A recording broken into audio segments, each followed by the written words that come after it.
É interessante como a palavra de Deus ela tem aplicações e ela produz no solo que recebe coisas totalmente distintas, né? Eu preguei essa mesma palavra hoje de tarde, eu vou pregar agora, porque é aquela correria, né, irmãos? Eu tenho que preparar o sermão para hoje à noite e eu tinha que ir para casa de recuperação. Aí eu falei, eu vou pregar a mesma palavra. É bom que ela vai ficar mais madura. E para a glória de Deus, né, eu fiquei assim, bem feliz.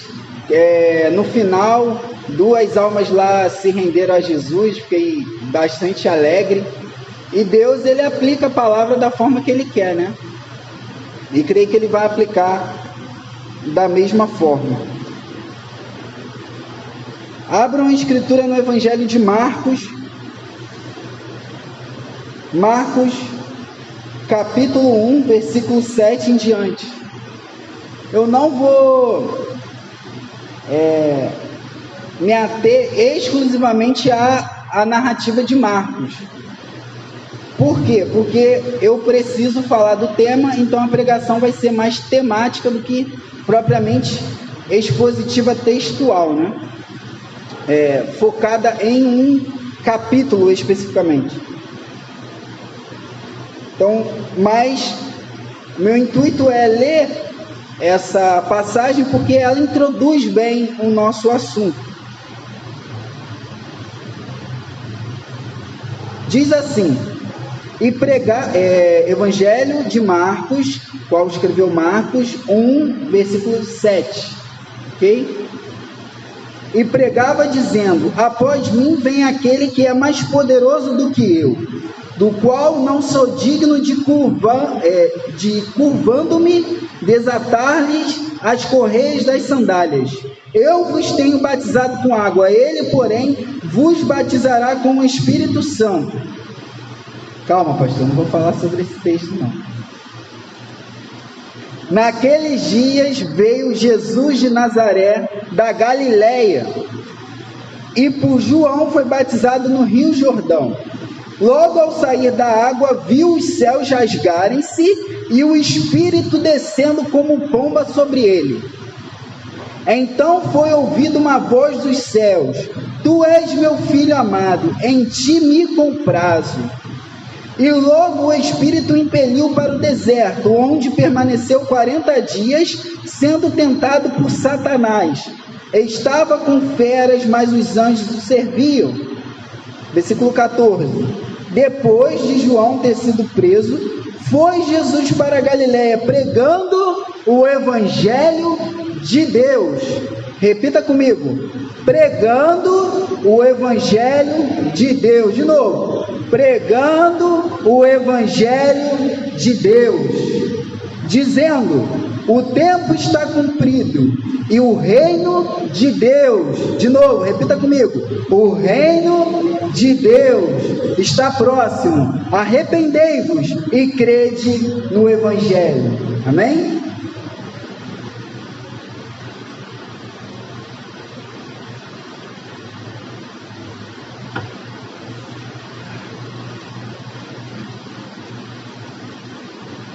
Eu quero falar a respeito de um tema que talvez seja pouco explorado, ou quando ele é explorado, ele não é explicado. Eu quero falar sobre o reino de Deus. O que é o reino de Deus? Talvez se eu perguntar para cada um dos irmãos, a resposta vai ser diversa. Eu vou perguntar para a irmã Rosângela, a irmã Rosângela vai me falar uma coisa. Talvez se eu perguntar para o Alexandre me fale outra coisa. Por quê? Porque os evangelhos, quando fala do reino de Deus, fala do reino de Deus em vários aspectos. Trabalha o reino de Deus em vários aspectos, em aplicações distintas, textos e contextos distintos, ao qual Jesus fala sobre esse reino de Deus. O próprio reino de Deus havia sido prometido no Antigo Testamento. E quando o Antigo Testamento trabalha o reino de Deus, trabalha o reino de Deus de forma bem específica. Por exemplo, o reino de Deus, ele era algo central na mensagem de Jesus. Veja bem, nós lemos que Jesus sai a proclamar o Evangelho de Deus, o reino de Deus. E quando fala aqui de pregar, não fala aqui de... E lá, meu amigo Rian, tudo bom? Rian estava com a gente aí na escola dominical. Então, o Rian pegou a aula de hoje. Falei sobre esse assunto também de manhã. Quando o texto fala de pregar, não é o que eu estou fazendo agora, nesse exato momento. Jesus saía para anunciar, como se fosse nas praças, como se eu tivesse ido ali na Praça de Santa Luzia, abrisse a minha boca, escancarasse e anunciasse que o reino de Deus está próximo.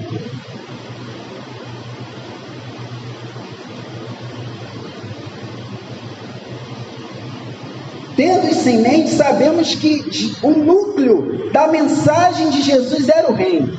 E o núcleo da mensagem de Paulo também parece ser o reino. Veja bem, a narrativa de Lucas, Atos 28, 30 ao 31, diz assim: por 2 anos permaneceu Paulo na sua própria casa, que alugara, onde recebia todos os que procuravam, pregando o reino de Deus, e com toda a intrepidez, sem impedimento algum, ensinava as coisas referentes ao Senhor Jesus Cristo. Então, no final da vida de Paulo, Paulo não estava preocupado em se aposentar. Paulo não estava preocupado em pendurar chuteiro. Paulo estava preocupado em fazer o quê? Pregar o reino de Deus. E falar a respeito do Messias, de Jesus Cristo. A mensagem de Jesus. Isso era central para Paulo. Mas qual era o reino esperado? Para nós entendermos qual era o reino esperado, nós temos que olhar para o Antigo Testamento. Olhando para o Antigo Testamento, vemos que as raízes desse tema estão lá. Deus é tratado como aquele que criou todas as coisas, que é o único vivo e verdadeiro, ao qual tem um propósito para a raça humana. Propósito esse que ele escolheu realizar por intermédio de Israel. Dessa forma, a essência do reino, a essência da esperança do Antigo Testamento, ela é espiritual, ela é religiosa. Os profetas, eles sempre apontavam para a esperança de que um dia esse reino seria implantado e os homens viveriam em paz uns com os outros. Não haveria mais guerra. Para eles, quando esse reino fosse instaurado, Isaías 2,4: julgará entre as nações e resolverá contendas de muitos povos. Eles farão de suas espadas arados e de suas lanças foices. Uma nação não mais pegará em armas para atacar outra nação. Elas jamais tornarão a preparar-se para a guerra. Essa era a visão do reino do Antigo Testamento. E não só isso, a visão do reino também diz que o ambiente físico do homem, o ambiente natural do homem, esse cosmos, esse mundo sofreria um grande abalo. Olha o que diz: o lobo viverá com o cordeiro, o leopardo se deitará com o bode, o bezerro e o leão e o novilho gordo pastarão juntos, e uma criança os guiará. Paz, proteção e segurança, tudo isso é prometido nesse reino futuro. O reino futuro para o Antigo Testamento, para os profetas, era um reino de paz, de proteção no futuro. A era do porvir é uma era de paz.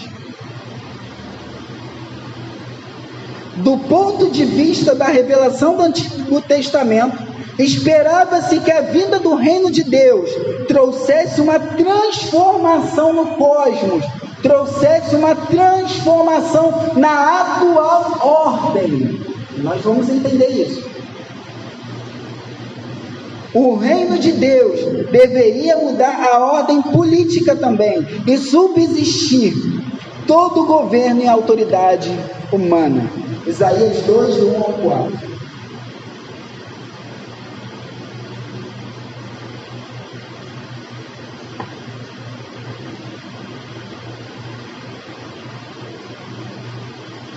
O texto que nós lemos diz que Jesus foi para essa região anunciar a boa notícia.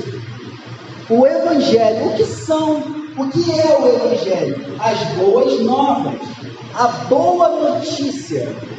Mas se eu também perguntar para você, que boa notícia é essa? As respostas vão ser, talvez, bem parecidas, mas de formas distintas. Que boa notícia é essa que Jesus anunciava? O Antigo Testamento vislumbrava um reino de paz, um reino futuro. O reino de Deus está próximo. E ele diz mais: já que o reino de Deus está próximo, vocês precisam mudar a mentalidade para crer na boa notícia. Vocês precisam mudar a mente de vocês e crer na nova ordem e crer na boa notícia.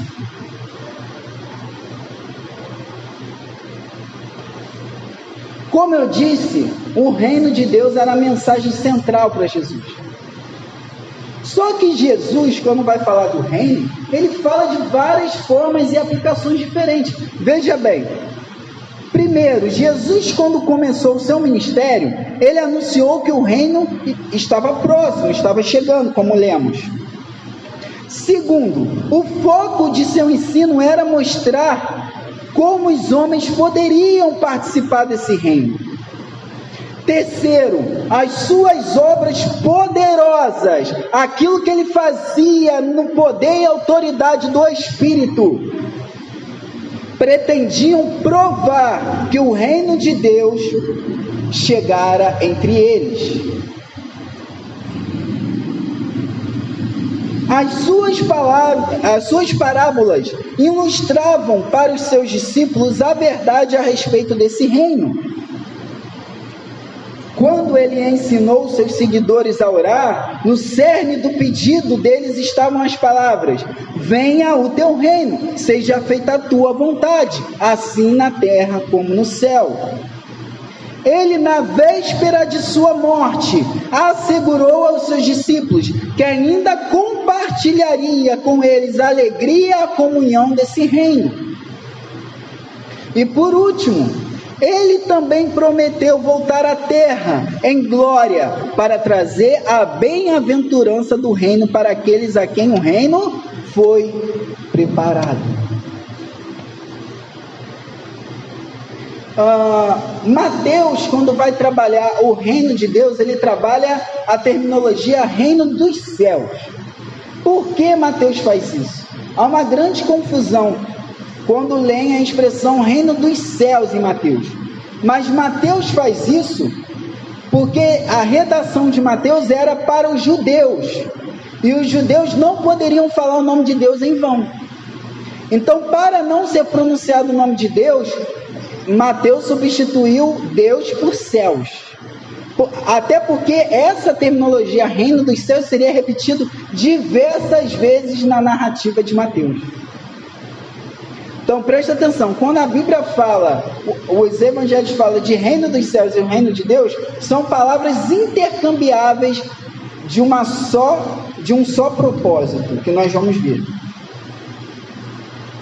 Segundo, o reino de Deus não é um lugar. o reino de Deus é um templo. Aí está o núcleo do que é o reino de Deus. Quando a palavra de Deus diz era do porvir,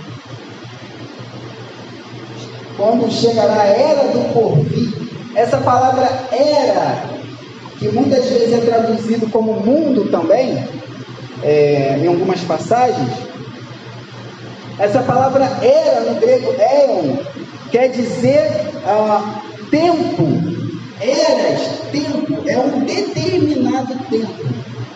E quando a Bíblia trabalha reino de Deus, ela trabalha com dois tempos: o tempo atual e o tempo do porvir, a era atual e a era do porvir. Só que quando a Bíblia, os evangelhos, Jesus fala do reino, ele fala que o reino de Deus está nos dois tempos. Aí que é a questão, está nas duas eras. Veja bem, Mateus 13:43 joga o reino de Deus para o futuro. Olha o que diz: então os justos resplandecerão como o sol no reino de seu Pai. Resplandecerão, jogando para o futuro. Mas também joga para o presente.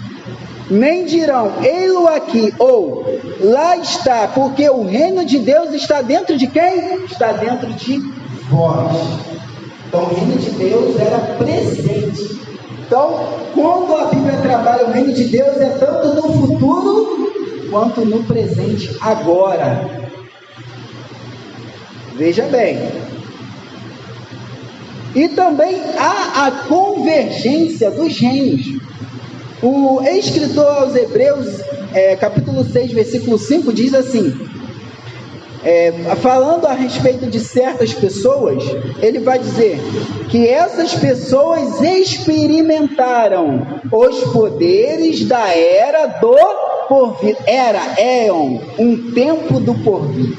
Eles já experimentaram no presente.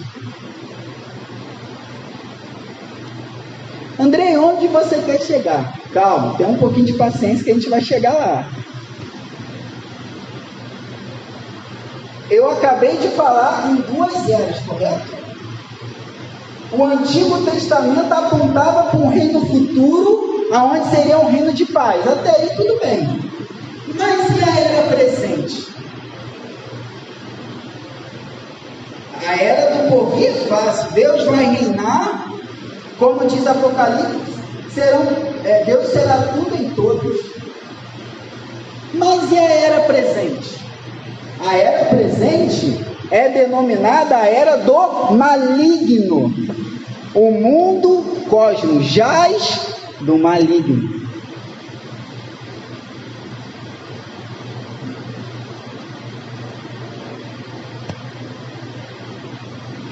A Bíblia fala que a atual era é a era do maligno, a era com Satanás, ainda que limitado, ele opera entre os homens. A Bíblia fala que o diabo cegou o entendimento de muitos para que eles não crescem. A Bíblia fala que aqueles que não creem em Deus andam segundo os poderes do ar. Quem é o poder do ar? Satanás. A Bíblia fala que quem não crê em Deus anda segundo o curso deste mundo, anda segundo o espírito da iniquidade, anda segundo o espírito do anticristo. Esta é a atual era. Essa era foi a que Jesus entrou.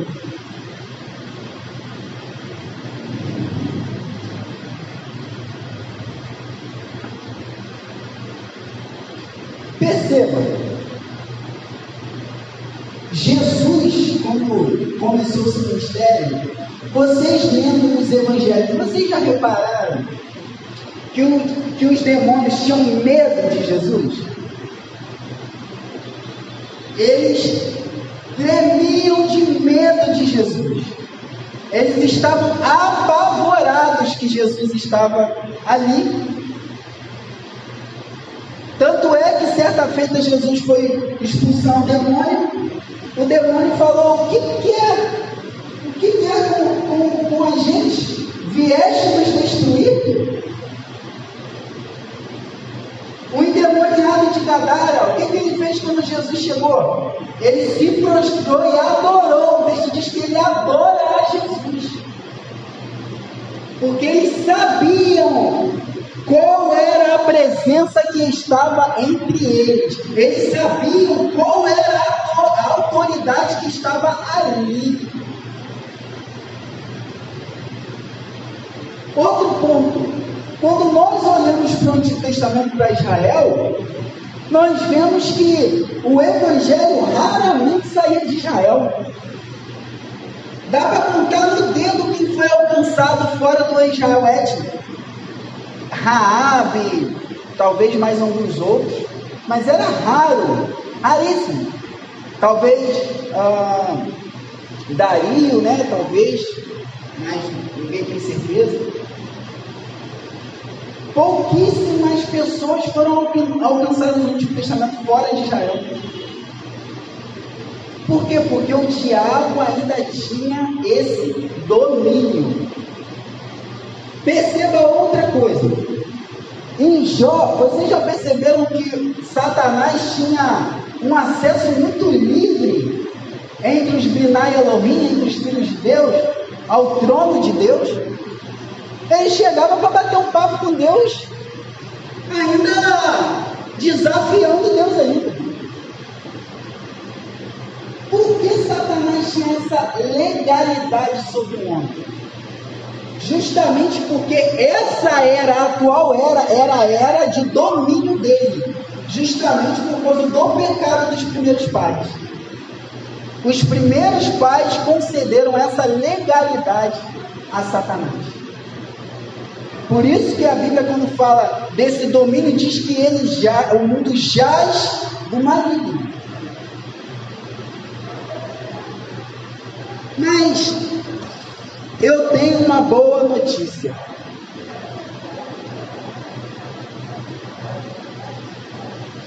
E antes de falar sobre essa boa notícia, veja bem o que Marcos 3, 23 ao 27 vai dizer. Marcos 3, 23 ao 27, diz assim: Jesus lá, quando foi expulsar um certo demônio, os fariseus, os mestres da lei, disseram o quê? Você expulsa demônio por Beelzebu? Você faz isso aí porque Beelzebu te dá autoridade. O que Jesus diz? Vocês não estão usando muita lógica não. Como que o diabo vai expulsar o próprio diabo? Não tem sentido. O que Jesus diz? Como Satanás pode expelir a Satanás? Se um reino estiver, veja bem o que Jesus diz, se um reino estiver dividido contra si mesmo, tal reino não pode subsistir. Se uma casa estiver dividida contra si mesma, tal casa não poderá subsistir. Se, pois, Satanás se levantou contra si mesmo, está dividido, não pode subsistir, mas perece. Aí olha o que ele vai dizer: ninguém pode entrar na casa do valente. Quem que ele está falando? Dele mesmo. Jesus entrando no território de Satanás. Ninguém pode entrar na casa do valente e roubar-lhe os bens, sem primeiro amarrá-lo. E só então saqueará a casa.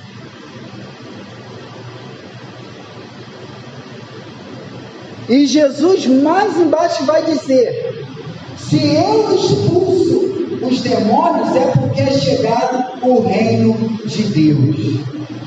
Veja bem, o sinal que é chegado o reino de Deus é a autoridade que Jesus tem em seu ministério para efetuar o conflito com o maligno e vencê-lo. E ele faz isso amarrando o valente, destronando o valente. Por isso, os demônios ficaram apavorados no ministério de Jesus, porque eles sabiam que os dias deles estavam contados. A autoridade de Satanás estava contada.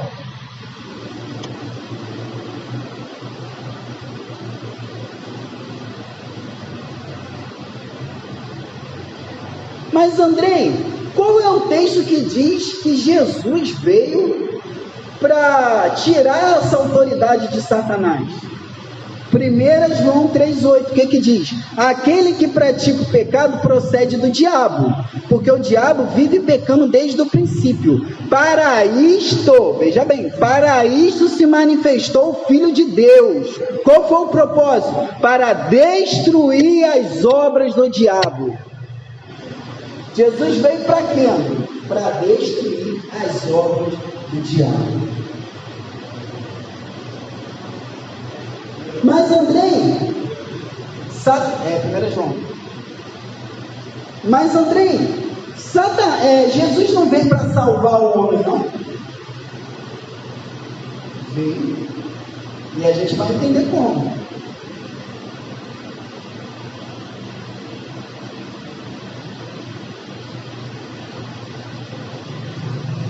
Então, se os evangelhos falam do reino no futuro e no presente, o que aconteceu? O reino de Deus são as duas coisas, o reino futuro e o reino presente.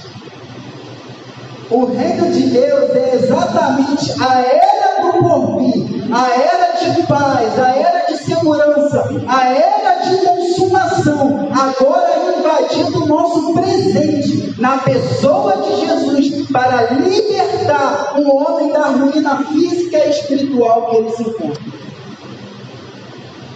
Por isso que a Bíblia trabalha com já ou ainda não. Nós vivemos o reino de Deus em parte.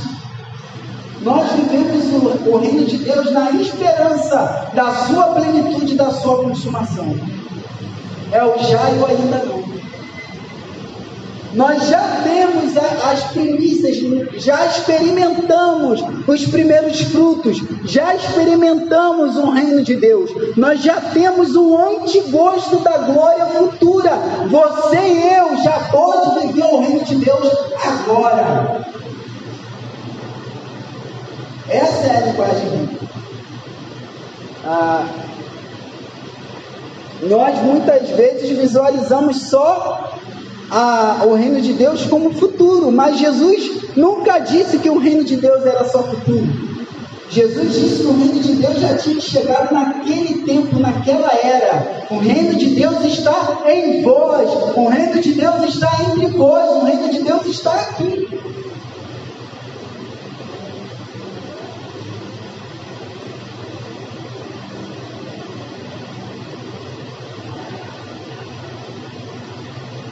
Quando Jesus expulsava os demônios, ele estava declarando a vitória sobre o diabo. Por isso que ele disse: se eu expulso os demônios, é chegado o reino de Deus. A era do porvir agora invade a nossa era para trazer libertação, para trazer salvação, para trazer vitória para a igreja de Cristo Jesus. Por isso que Paulo trabalha muito a ideia que nós já temos todas as bênçãos com Cristo nas regiões celestiais. Ué, como que a gente pode ter todas as bênçãos com Cristo nas regiões celestiais se a gente ainda está nessa era? É porque nós já temos uma antecipação das bênçãos do porvir. Romanos capítulo 8 diz que nós já temos as primícias do Espírito.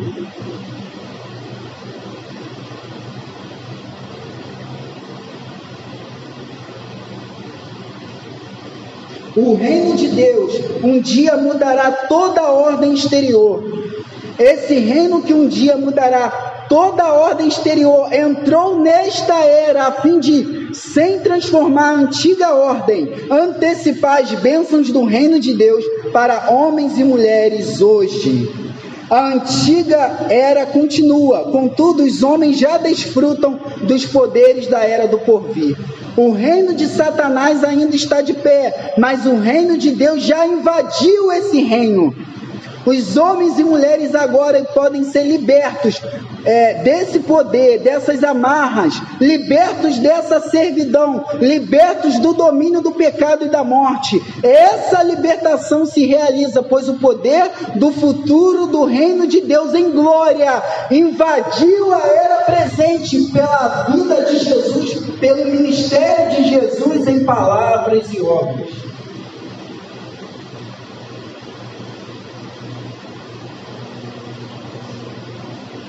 E essa era, a atual era, a qual Jesus transformou, essa era é uma era de vida eterna. Porque o Satanás não é o pior problema do homem, nunca foi. O problema do homem é o pecado. O pecado sempre foi o pior problema do homem. O pecado sempre foi o motivo da destruição humana. Só que o diabo, ele é astuto, ele é sagaz. No Éden, não foi o diabo que pegou a maçã e deu na boca de Eva e ainda mexeu a boca de Eva para ela mastigar. Vai, Eva, mastiga. Não. Satanás tentou a Eva. Satanás tentou Adão. E os induziu ao pecado, porque ele sabia da inclinação, do poder, da volição, da inclinação. É exatamente assim que ele faz hoje. Lembra da parábola das sementes, do semeador que saiu a semear? O que acontece quando a semente cai na beira do caminho? Vem o diabo, sagaz, e rouba a palavra. O que acontece quando a palavra é semeada nos espinhos? As coisas da vida sufocam. O amor ao dinheiro, os afazeres sufocam. O diabo, usando a ocasião do próprio pecado e fragilidade humana, ele escraviza a humanidade na sua ruína e no seu fracasso. Mas Jesus é a boa notícia. Jesus é o reino de Deus, que adentrou a era presente para destruir o pulso que o diabo estava levando esse mundo. Jesus invadiu essa era para libertar eu e você. Jesus invadiu essa era para nos trazer salvação.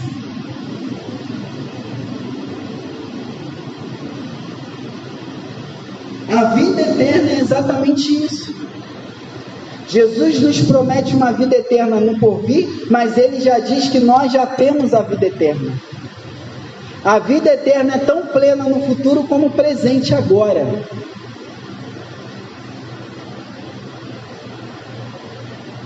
Jesus diz: eu vim para que tenham a vida eterna e tenham plenamente. Jesus também diz: quem ouve a minha palavra e crê naquele que me enviou, tem a vida eterna e não será condenado, mas já passou da morte para a vida. Jesus, quando declarou: está consumado, ele estava declarando a vitória sobre as potestades. Jesus estava declarando, subjugando o mal. Jesus estava declarando a vitória sobre o maligno e junto com ele nós vencemos essa guerra.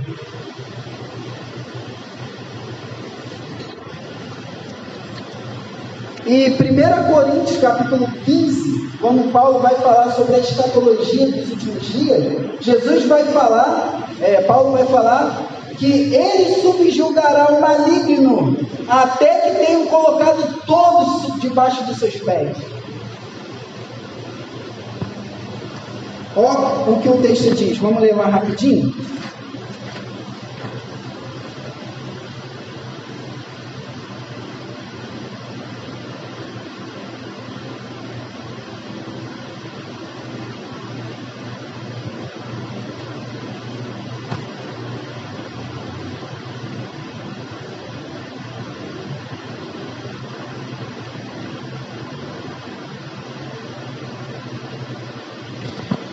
Versículo 20, de 1 Coríntios 15. Mas de fato Cristo ressuscitou dentre os mortos, sendo ele as primícias dos que dormem.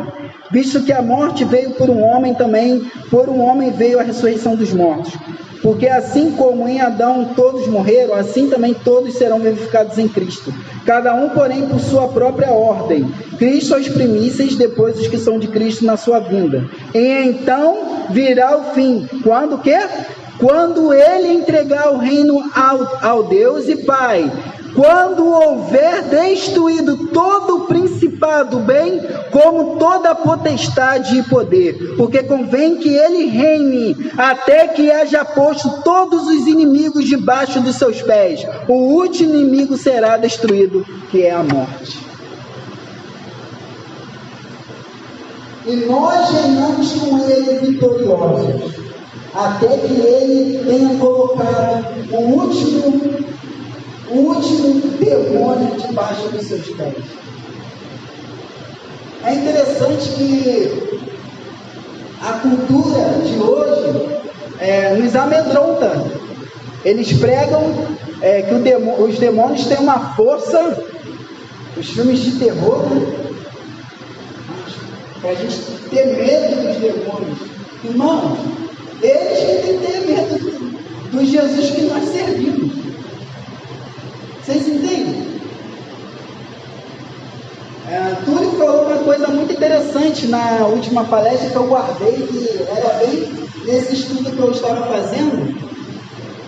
Ele falou uma coisa interessante, que quando nós pensamos naquele versículo, né? E as portas do inferno não prevalecerão contra a igreja. Nós pensamos sempre que o reino das trevas atacando a igreja quase se defendendo. Sendo que o texto diz que as portas do inferno, o que é portas?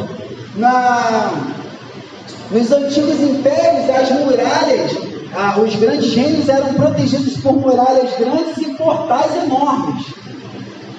E como que o exército inimigo fazia para entrar nesse reino? Ele vinha com aquela história de madeira grande, vários homens segurando, e ia nos portais e bum, bum, até conseguir derrubar aqueles portais daquele reino. É exatamente assim que a Bíblia narra o avanço do reino de Deus através da igreja. As portas do inferno não vão prevalecer, porque a gente vai bater no reino de Satanás, e esse reino não ficará de pé, pedra sobre pedra. Nesse sentido, a igreja é imparável. Irmãos, por que eu estou pregando o reino de Deus? É porque eu quero te impulsionar a proclamar a vitória de Cristo agora. É que eu quero que você entenda. Jesus quer que você entenda que o reino de Deus é agora. Nós já temos as primícias, o antigosto. Meu Deus, irmãos, quando nós oramos por cura aqui, Deus cura-nos fisicamente, nós estamos tendo um antigosto da cura completa que nós vamos ter na redenção do nosso corpo. Quando você encontra paz em Cristo, é um antigosto da paz prometida no Antigo Testamento que nós haveremos de ter no reino do porvir.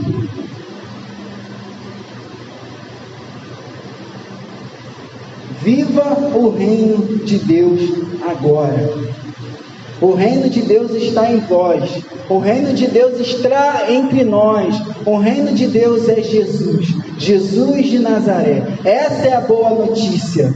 Os homens estavam nos seus delitos e pecados. Os homens estavam debaixo do maligno. Os homens estavam na ruína física e espiritual. Mas o verbo, porque o reino só pode estar aonde o rei está. Esse rei desceu, encarnou, virou homem como nós, 100% homem, 100% Deus, suou, sangrou, em tudo foi tentado, mas cheio do Espírito Santo, ele venceu a tentação e demonstrou, envergonhou o diabo e os seus anjos, envergonhou e declarou que ele sim tem poder sobre a era presente e a igreja, juntamente com ele, reina.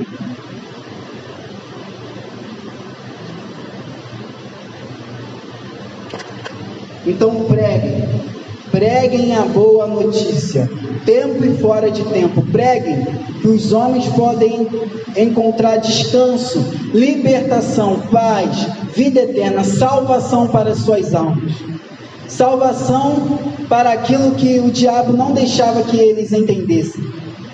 Por isso ele encerrou a mente de muitos no engano. Preguem para que as pessoas que estão mortas nos seus delitos e pecados venham ser alcançadas pelo grande amor do nosso Senhor Jesus Cristo. E todos aqueles ao qual Ele chamou serão alcançados. O reino de Deus é vitorioso em nome de Jesus. Amém?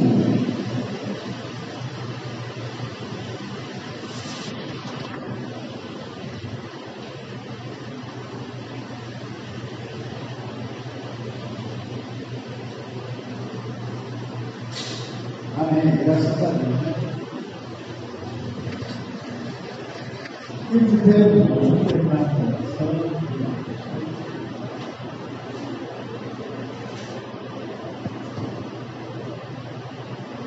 Oração de uma música, vamos orar primeiro. Senhor Deus, muito obrigado pela mensagem que foi Senhor, obrigado por cada jogo que está Senhor, continue nos abençoando, fortalecendo. Senhor, faça a gente entender realmente esse temor da tua palavra, para que o Espírito Santo aplique ao nosso coração e que venhamos a viver isso, Senhor, que sejamos pessoas das quais, Senhor, vão usar, vai usar, pessoas das quais, Senhor, que faz presente e que a gente possa realmente estar vivendo esse reino e plantar no nosso coração. Sejamos vários nas tuas mãos, Senhor, para proclamar o ano aceitável do Senhor, o momento da libertação, pessoas sendo